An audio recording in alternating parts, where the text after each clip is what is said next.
Well,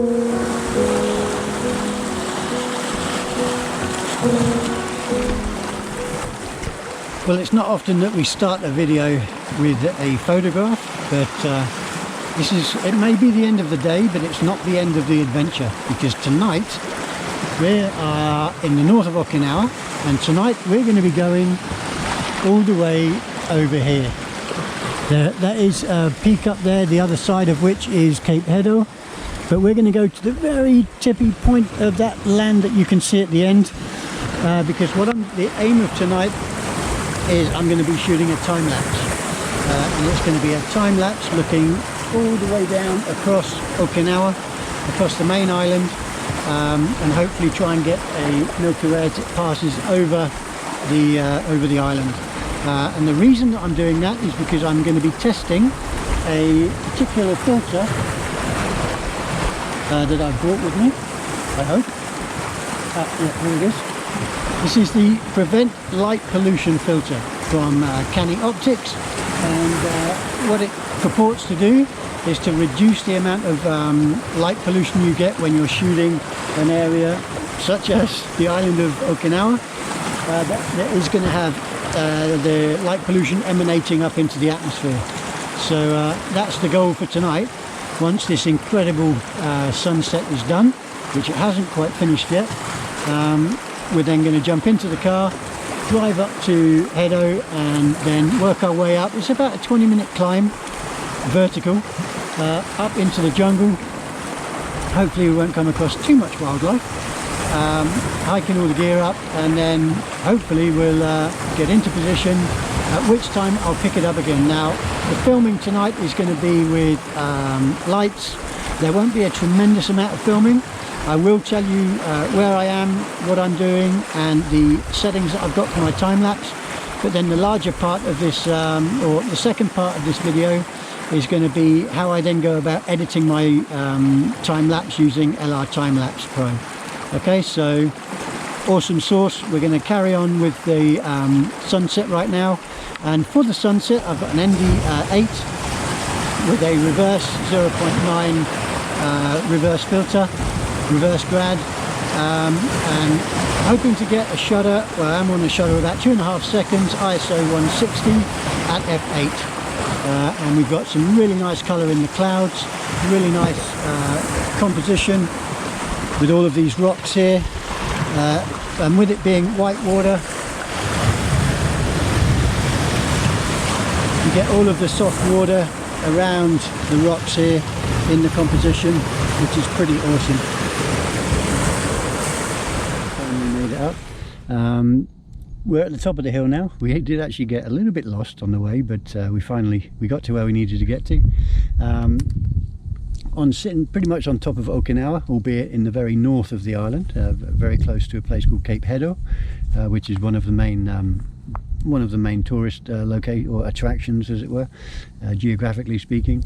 Again, very dramatic cliffs over to that side, but that's another story. As I look south, over towards the southeast, we can see the Milky Way laying over an angle of about 40 degrees, 35-40 degrees, and what's going to happen over the course of the evening is that's going to traverse like this over to the southwest quadrant of the compass, and eventually it's going to sink into the ocean.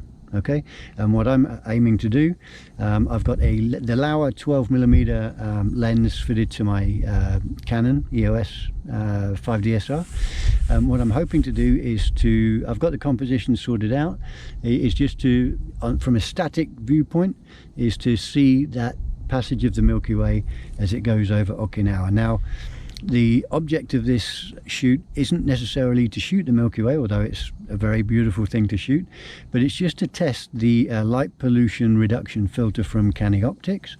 To give you an idea of what it does, I've taken 2 images back to back, okay, just now, and what I'll do now is I'll overlay the first image. This is the image shot without the use of the filter.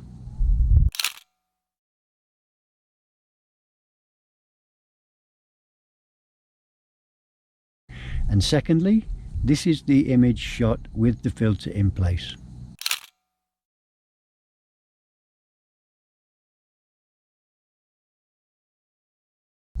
Now for both of these images, all of the settings remain the same, and I did stay on daylight white balance. Okay, so you can see the difference between the shots. It is a 20-second exposure at f2.8, ISO 6400, okay, and a static shot on a tripod.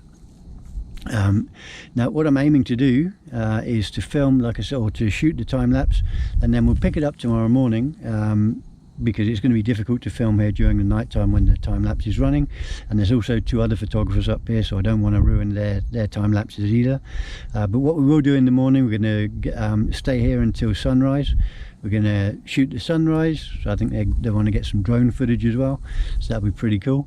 But then we'll pick it up when we get back to the studio, just to quickly go through and edit how I edit the time-lapse sequence using LR Time-Lapse Pro. Okay, so without further ado, I'm going to get going with my time-lapse, and we'll pick it up in the morning for sunrise. Sounds like a plan.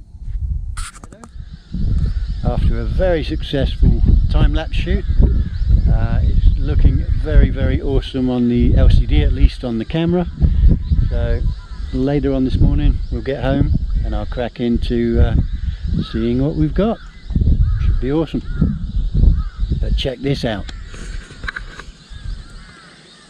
Sunrise is going to come up here, but very simple shot. I've got the camera set up. All I'm using is a reverse grad 0.9, again from Canon, on my Canon, and all I've got here just down in front of me, I've got all of the what is called the Yan Baru, which is the northern forested areas of the island, one of my stomping grounds as it were for wildlife photography especially, and I'm hoping that we'll get the sunrise coming up from behind these incredible clouds that are just on fire at the moment, and just cover this whole area with the really nice kind of golden light in the very early morning. So fingers crossed. You've still got a while to wait yet, but the image, you should be seeing it just about now.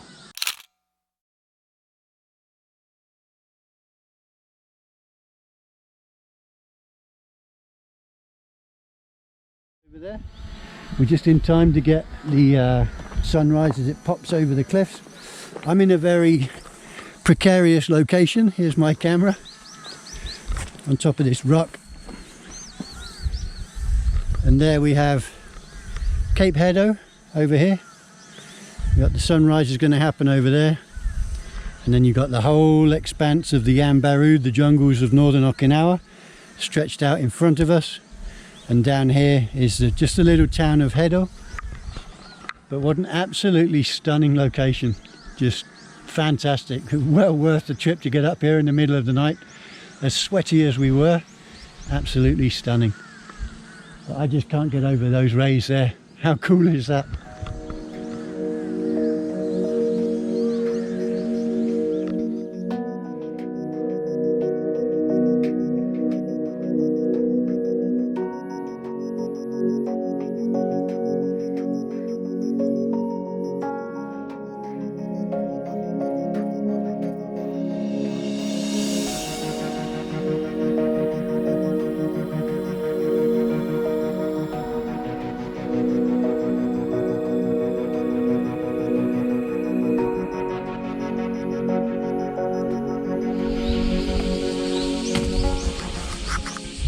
Now this is the way down, not exactly plain sailing.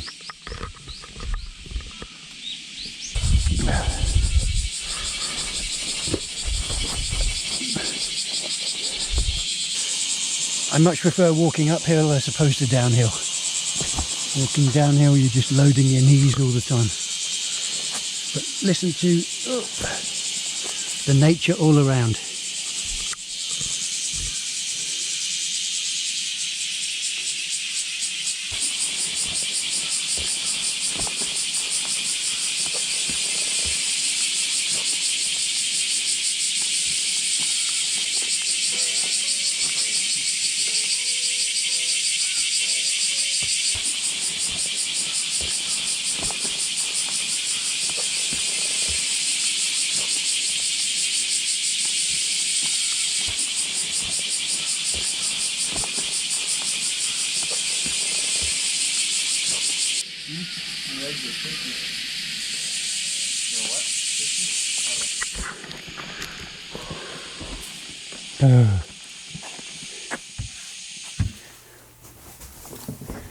Well, guys and girls, we finally made it back to the south of Okinawa. What a drive that was.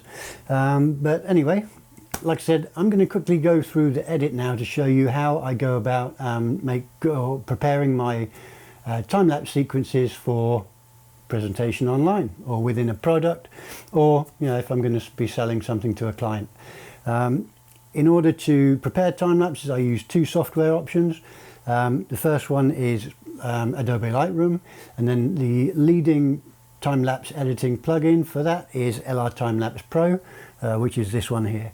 Now, we ended up with 791 usable frames in the image, in the time-lapse sequence, which at 30 frames a second translates to somewhere in the region of 26 seconds, which for a time-lapse is super long. But because it's the Milky Way going over the top of Okinawa, I think it's going to be quite nice to have a nice long edit, put a nice little bit of music with it and a few sound effects, because not only did we get quite a few airplanes in the shot, but last night was just absolutely incredible for shooting stars. Literally, we must have seen 30, 40, 50, and that's no exaggeration. Absolutely incredible. So hopefully we'll be able to pick up a load of those on the film, or in the sequence at least. But let's go ahead and start the edit. I've already taken the liberty to import the files, the raw files, into LR Time-Lapse, because that in itself is quite a laborious job. Now, this edit's going to take me quite a long time, but I'm not going to bore you with a long drawn-out video. I'm going to introduce or show you all of the points that I'm going to go through on the edit, but then I'll fast forward to the next step.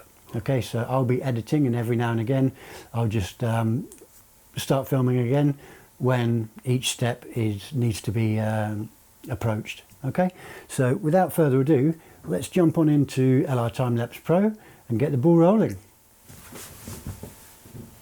Okay, well, as you can see, I've got LR Time-Lapse open here, LR Time-Lapse at the top there, and at the back we have Adobe Lightroom. Okay, so to start off with, we've uploaded all of our images. You have your root directories here, and you can see that I created a folder called Milky Way Frames 791, shown by this number here. When you load them into the into LR Time-Lapse, what they do, each frame loads, each image loads, and then you get this graph, this luminosity graph that goes along here. It builds as each frame is introduced, and when all of the frames have been introduced, takes quite a long time, especially given that we've got 791 images. But once it has been loaded, you've got a little play here. You can scrub through and you can get just an idea, a preview as to how the time-lapse is going to look. As you can see, awesome stars, a few bits of cloud, but that adds to the dynamism of the sequence. Okay, and now we're going to take from LR Time-Lapse Pro, we're going to go into Adobe Lightroom and edit this sequence to exactly how we want it. Okay, so let's stop, let's go back to the beginning. Okay, so in LR Time-Lapse, all we do, you've got these buttons up here, and all you do is you start at the top left and you work your way to the right. So keyframes wizard, we open that, and we can then decide by sliding this arrow here how many keyframes we want to add to the sequence.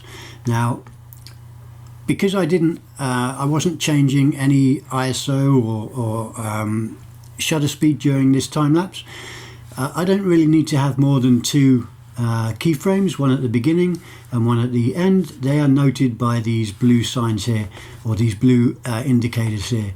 If I was to add more, let's say 4, you would now see that you've got 4 equally spaced keyframes across the length of this time frame sequence, or this time-lapse sequence, sorry. Okay, as I said, just to simplify, we're going to have 2. So first frame and last frame are my keyframes. Once I've got those, okay, I then go to the next available button on the on that top line. You'll notice that I can't access this one. This is the Holy Grail. This is for when you're using or when you're editing time lapses where you have changed your shutter speed and your ISO throughout the duration of the time-lapse shooting phase. Okay, we didn't do that, so it's disabled. It automatically recognizes whether you did or didn't, and will allow you the features as per how it is you shot your time-lapse. So very quickly then we just go to save, and all that's doing now is just going to save the keyframes, the first and the last keyframe, in the metadata of these files. Okay, easy from now. All we do then, it says on the button drag to Lightroom, so we just hold down that button and we drag it to our import pane in Lightroom. We can then go to Lightroom. Okay, and here you'll see all of the frames loading up into the Lightroom workspace. Okay, once all of those are loaded, it'll take quite a while to load. We don't really need to load them. All I can just say is edit, select all, and import. So import down here. There we go. And now that's going to import all of those 791 frames. Okay, so I guess it might take a little bit of time, but you can see the progress bar at the top here. Okay, and we'll pick that up when all of the frames are back in. Okay, well now we've got all of the 791 frames imported into Adobe Lightroom. Okay, and what you'll notice, okay, if I highlight this first image here, look at the bottom here, you've got 4 stars underneath it.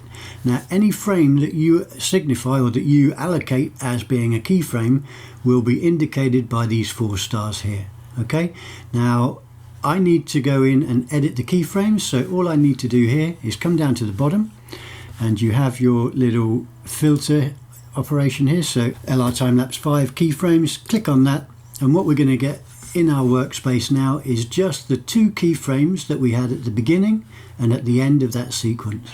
And what I'm going to do now is I'm going to go in and edit these images. Okay, so by double clicking on this one, this is our first keyframe. Okay, the first thing that I want to do is I want to crop. Okay, so I'm going to go into the develop mode. Okay, and I'm going to come into crop because I'm going to crop it to 16:9. Alright, that's how I want to, that's going to be the crop for, where is it, 16:9, there we go.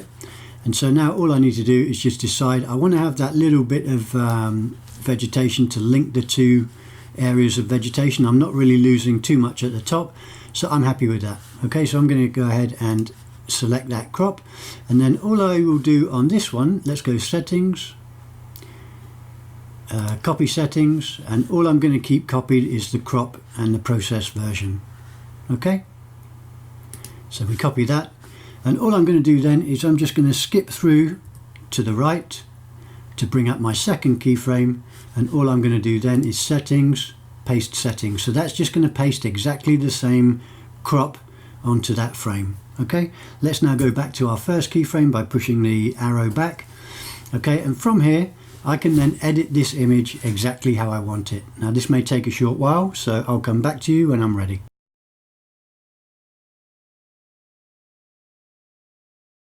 Okay, so I'm happy with this keyframe. Click on to the multi-view option here. Okay, so this is our first keyframe, this is our second keyframe.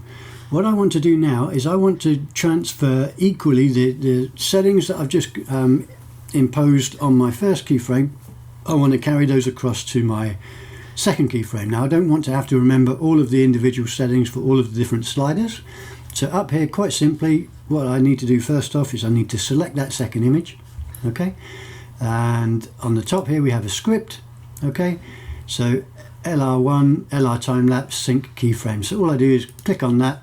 Now all of the information, all of the settings that I've sent through onto this keyframe are then transported over to my second keyframe. Okay, and this is how my final keyframe will look. Okay, I'm happy with those 2. I'm happy with both of those, so let's just go back to here. let's select all, and now very important, we go up here, metadata, save metadata to files. Boom. Okay, so the changes that I've made on both of those keyframes now has been saved into the metadata of the files. All right, and then just out of personal preference, I come up here and I then select the full sequence again. Okay, so we're at the beginning of our sequence. Here is the first keyframe and the rest of the frames after that. Okay, from there we go back into LR time-lapse. Okay, and now because we've finished the first line, we just come down to the second line to the left, and we just go with the instructions that are shown on front of each one of these next buttons. Okay, so we're going to reload, boom, and then now that is going to reload all of the images, bearing in mind that it's going to take into account the changes that I've made for keyframes 1 and the final image, all right, and the final keyframe. What you can notice here on the visual screen is the crop area that we made in Adobe Lightroom. Okay, and then now that that's loaded, okay, let's go to auto transition. Okay, now what this is doing, it's taking into account all the change that I made to the first keyframe and the last keyframe, and what it's doing now is it's adjusting all of the metadata incrementally between those two keyframes in order to carry across the changes that I made to the images in Adobe Lightroom, so that it's a uniform transition, as it were, of settings across from keyframe 1 to the last keyframe. Okay, now that that's done, okay, if you want to, you can go to Visual Preview and you can see here the progress bar. Again, this is going to take quite a while, so I'll come back when we are finished with this. Well, now that the visual preview is ready, we can go ahead and take a quick check and see how this looks by pressing play. You can see all of the edits have been made. Just give you a rough idea of what the final film's going to look like. I think I'm quite happy with that. We don't need to play it all. Let's just scrub that back to the beginning. Okay, and so now from here, okay, we have the visual deflicker. You can access that. And what I generally tend to do, this is more important when you've done changes to your shutter speed and to your ISO during the shooting of the time lapse, but because I haven't, I normally just apply a 35, and then you have an option of having less accuracy, default accuracy, or more. I just leave it with default. I don't normally do multi-pass flicker because, again, on this instance I haven't really made any changes. Okay, all I then do is write apply. Okay, that now is again going to apply a deflickering algorithm to the images. Okay, and that now is done. Well, now that that has rendered itself, you can see it's reinforced here by the pink line. You can go ahead and play that if you want to. All you're going to see is a low resolution reference file of the final time lapse playing in that small window pane there. Like I said, very low resolution. It's not really worth to bother playing it. You can if you like, that's up to you. What we're going to do, we're going to go back to Adobe Lightroom, and now what we need to do is we need to prepare each one of all of the frames. Now you notice earlier on that we done the auto transition, which what that done is that instilled all of the changes that we made to the keyframes, and it applied those changes to every one of the incremental frames between the two keyframes. Now we have our first keyframe here, and at the end of the sequence we have our other keyframe with the 4 stars, but you can see the edit hasn't been applied. There's still a different aspect ratio. Okay, so now in order to change all of that, all we simply do is we will go here, edit, select all, that selects all of your frames, and now because the metadata was changed with the instructions when we made the transition change in LR time-lapse, all we do here is we say metadata, read metadata from files. Okay, and what you'll see if we have done everything correct is now you can see it here, the subsequent frames changing their aspect ratio. What they're doing now is they're applying all of the changes to all of the frames that remain, and then all we need to do after that is to render out each and every frame so that LR time-lapse can create the final time-lapse. Okay, now again, it takes a bit of a while, so we'll pick it up when that is done. Okay, now that all of the frames have been, you've applied all of those changes to the metadata, one quick task here is that we then just secure the frames to their folder before we do the export. Okay, and all we do is on photo, they're all selected already, we just go to folder in library. Okay, and that now has just secured the files to their folder.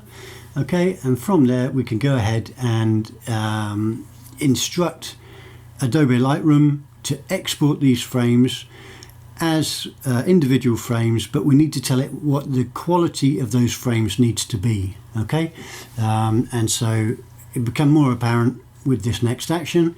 Here we go, File and Export.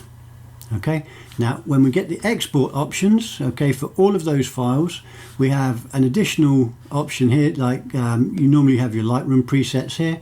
Okay, but now because we have the plugin installed correctly on our computer, we then have a further set of options for LR time-lapse. Okay, and you can see here that you can have either a JPEG at 4K, a JPEG at original resolution. So in this instance with a 5DSi, you're looking at 8,856 pixels by 5,670 or something similar to that.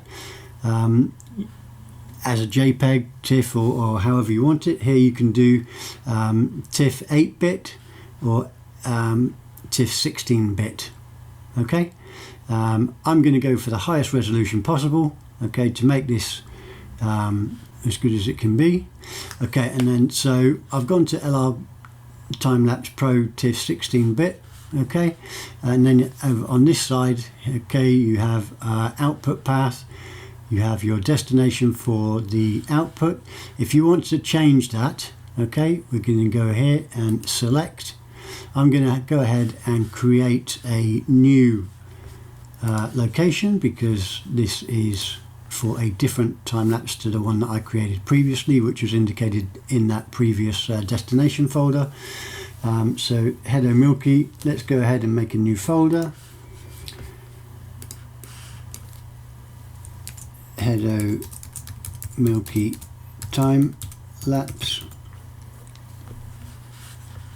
Create. Okay, so we know it's going to be in there.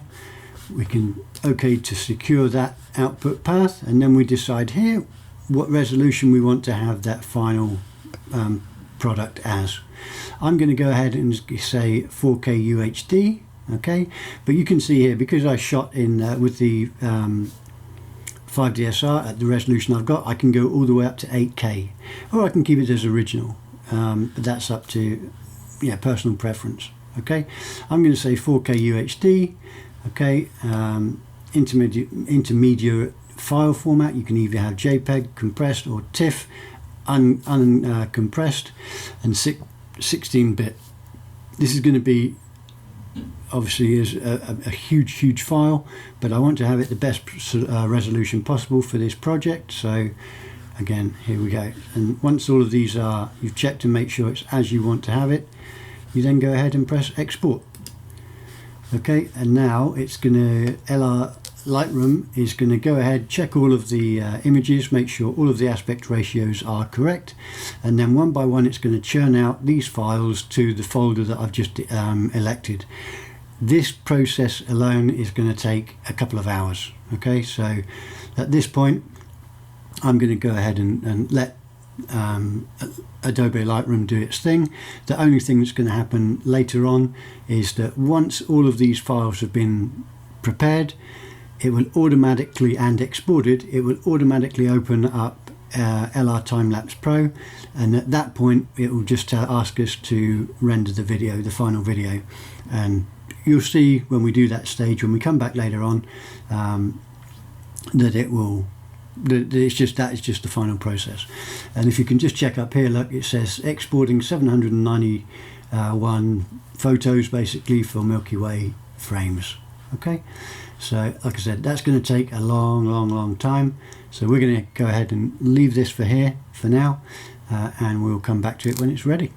Now that we've come to, or now that the all of the frames have been created by Adobe Lightroom, automatically once that's happened we get sent back to LR Timelapse, and we have this final render video box. Okay, and in here we've got all of the parameters as to how we can save that final file. Okay, so starting at the top you have your different codecs, MPEG-4 or H.264 or if you want to use H.265, that's also very good, or MPEG ProRes. I'm going to go ahead and use H.265 for high quality. Okay, down here is output size, screen resolution, so you can have 720p, you can have regular 1080p, 3K, 4K ultra high definition, 4K, 6K, 8K, and or you can save at your source resolution. Okay, for whatever reason you may want to keep the source resolution. Now, just a word on licensing. Excuse me, got a frog in my throat.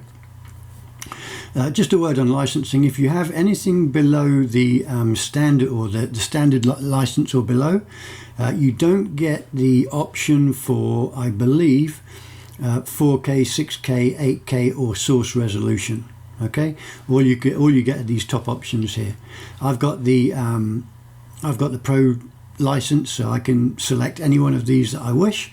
Okay, but at the moment I'm simply going to go with 4K ultra high definition. Okay, for this one.